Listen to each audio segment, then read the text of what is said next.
એક ગામના દીકરા તરીકે અને સરકારના મંત્રી તરીકે હું ક્ષમા માંગુ.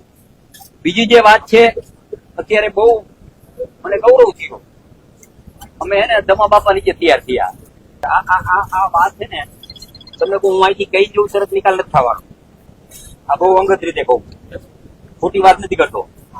હાલે આપણે કલેક્ટર એના હારે બે, ડીએસપી હારે, આ કંપનીના અધિકારીને બોલાવી એના હારે બે અને આ મુદ્દાની આપણે ચર્ચા કરી. અડધી કલાક હું ટાઈમ લઈ લઉં, દુલાભાઈ પ્રકાશભાઈ ને હાજર નહીં, ટાઈમ લઈ અને તમે 3 થી 4 જણા એની ચર્ચા કરી, બરોબર ને ભાઈ?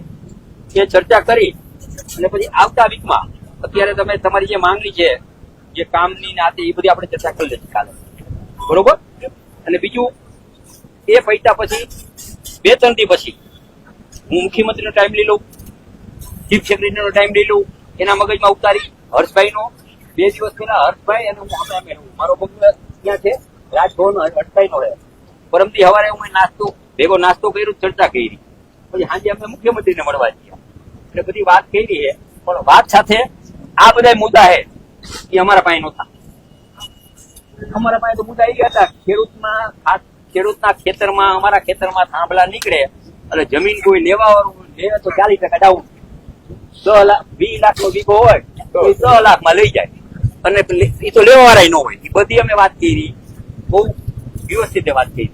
અને કાલે 11 વાગે હું તમારું પોતે તરત ટાઈમ લઈ અને આપણે એક મીટિંગ કરી અને તમારી ત્યારે જે પણ માંગણી હોય એ લેખિત તૈયાર કરી અને ત્યારે આપણે કોઈ બીજું રાજકીય વાત નથી કરવાની, કોઈ તમે આપણો નિકાલ આપણે જ લાવવાનો હોય.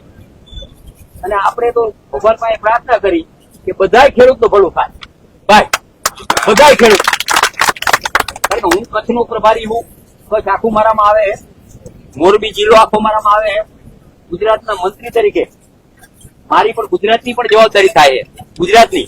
અને આ દેશના વડાપ્રધાન મોરબી નરેન્દ્રભાઈ દેશ પર ઉપર લાગણી છે, મને વિશ્વાસ છે સાંભળશે, પહોંચશે વાત પહોંચશે, સાંભળશે વાત પહોંચ. કોઈ હોય ને